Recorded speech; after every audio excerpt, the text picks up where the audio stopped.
That's the sum total of the briefing by the officials of the Justice Department. Included in there is the head of the National Prosecuting Authority, Advocate Shamila Batoy. So, the long story short is that the Guptas, they are no longer in custody in Dubai. And if they were in custody, the minister was asked a specific question, given the kinds of questions that have come from other colleagues, that were these people behind bars to begin with as this extradition process was being sought? And the response from the minister was that through what is called a note verbal, this is diplomatic communication between two countries. Based on that, he says, that is what they relied on in terms of them being assured that the Guptas were in custody and while this process was being finalized. But let me hurry us along. As things stand, the Guptas are no longer on that Interpol red notice, which basically is a note to all of the countries, at least the ones that I suspect are part of the Interpol red list. They are no longer on that. That has lapsed.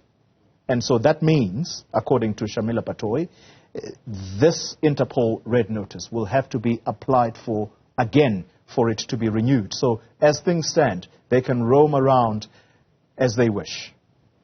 And then I asked her the question whether the Guptas will still have to come to South Africa, given that one of the reasons they were wanted in the first place has to do with the Nulane investments case. That's the case that's being heard in Bloemfontein at the moment. That case, the best description around it, based on the people that we have spoken to, is that it is on its knees.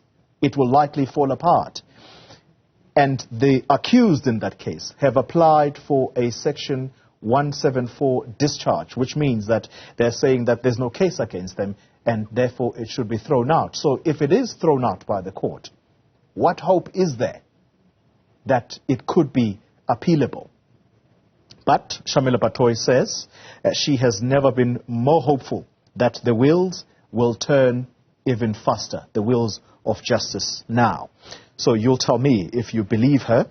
And then the minister, Lamola, he is quite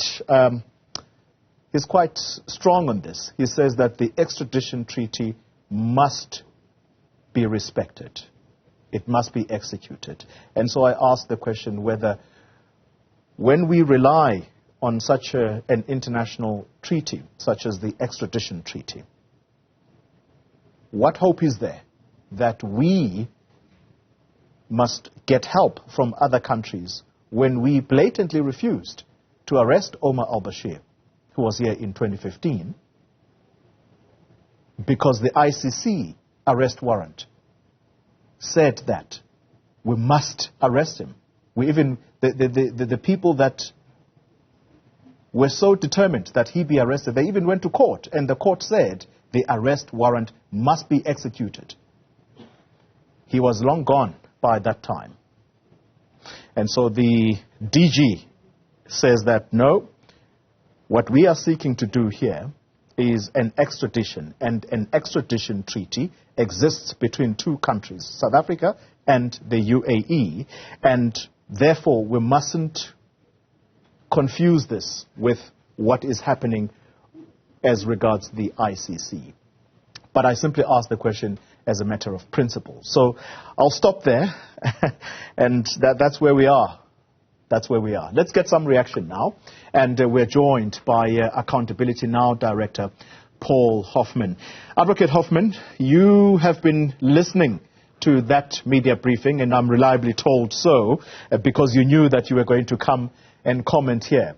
Let's get your overriding question on what we have been told thus far.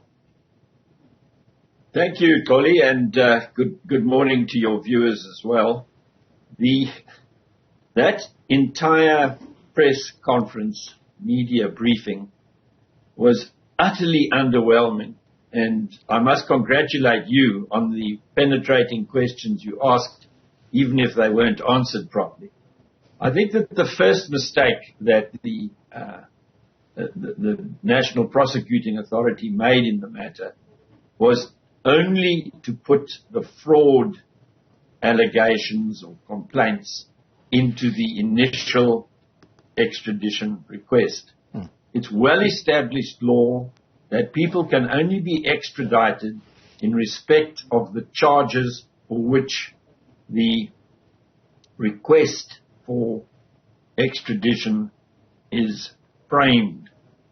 That the decision to add additional charges and to withdraw the original extradition request has obviously muddied the waters in the UAE authorities'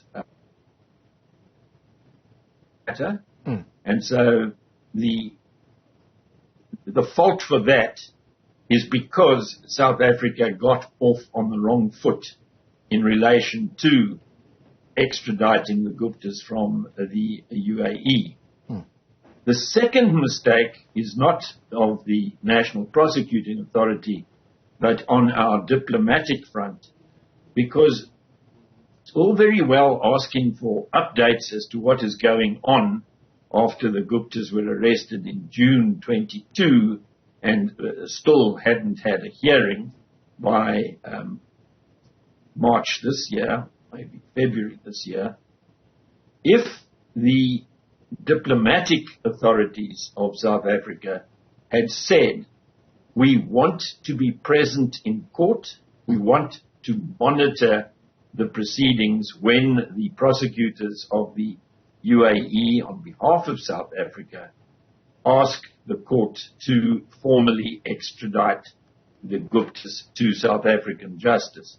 That appears not to have happened. We hear that Ambassador Kachalia was good, but how he did not know of the date of the hearing was simply not covered in the course of the conference that's just ended a few minutes ago. And then there's this story about an appeal, but the international media is full of stories about the Guptas being as free as birds, and this is for several weeks now. They've apparently been seen in Switzerland. There's stories about them asking for asylum in various African countries which do not have extradition agreements.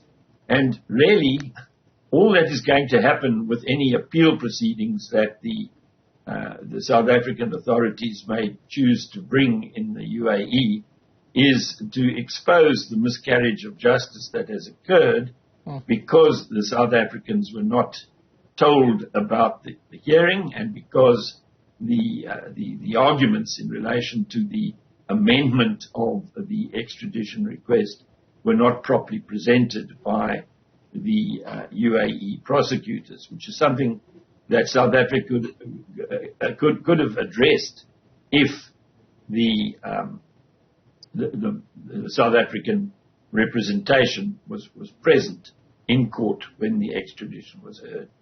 There's absolutely no point in asking the UAE to reconsider the extradition request if the Guptas are no longer in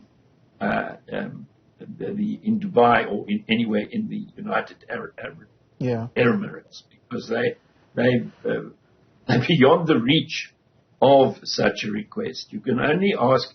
There may be another red notice is required, but I'm sure that the Guptas have learnt enough by now to know that they will not go to any jurisdiction where there is an extradition agreement with South Africa. So my assessment of it is that the three participants in the press conference that's just ended should be summoned by the Justice Portfolio Committee in the National Assembly and be asked to explain how this was allowed to occur. Wow. It's a mess. Let's talk about the Interpol red notices. So on the first part, when she responded to this, Shamila Patoe says, no, they can be arrested anywhere in the world. And then she comes back, which means that she had obviously had to have someone give this information to her that these red notices have since lapsed. What leads to a red notice, Interpol red notice, lapsing? Yeah, well, the arrest of the Guptas in Dubai would have led to the lapse of the red notice. The red notice is to tell everybody all over the world, look out for these people at large. They need to be arrested. That's not going to happen in the Central African Republic or in the DRC or Vanuatu, for that matter.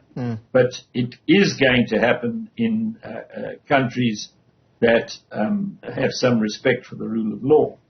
The difficulty that is faced now is to persuade the Interpol authorities to reissue the red notice. But whether a red notice would ever be effective against the Guptas is an open question.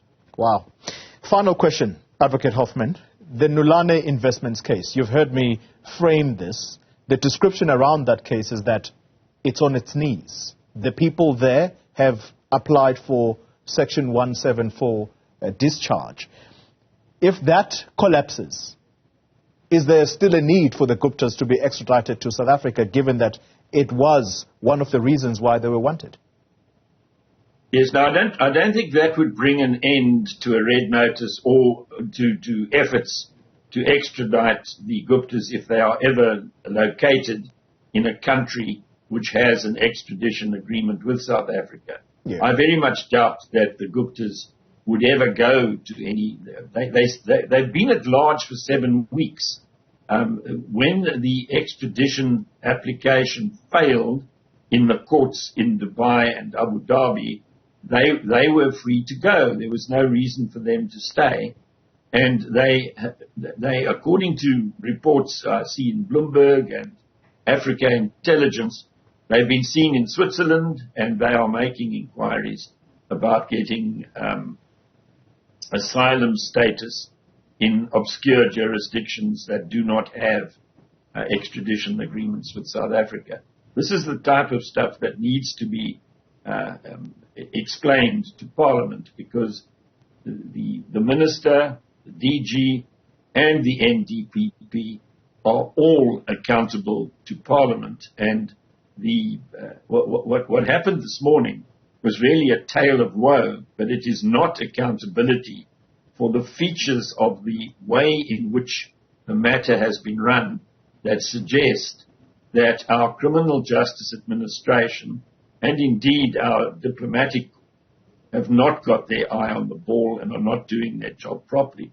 And as for Shamila Patoe pretending to the world that making the investigating directorate of the National Prosecuting Authority into a new version of the Scorpions by way of ordinary legislation, she of all people ought to know that the Scorpions were closed down because they did not have proper security of tenure.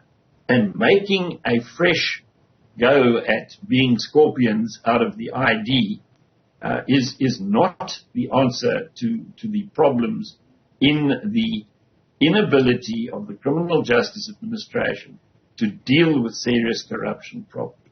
The correct way to do it is to create Chapter 9 institution that has a mandate to investigate, to prosecute, and prevent and combat serious corruption in South Africa at all levels. Yeah. Until that is done, we are going to have the kind of falling around to which your viewers were exposed in the course of that press conference that's just ended.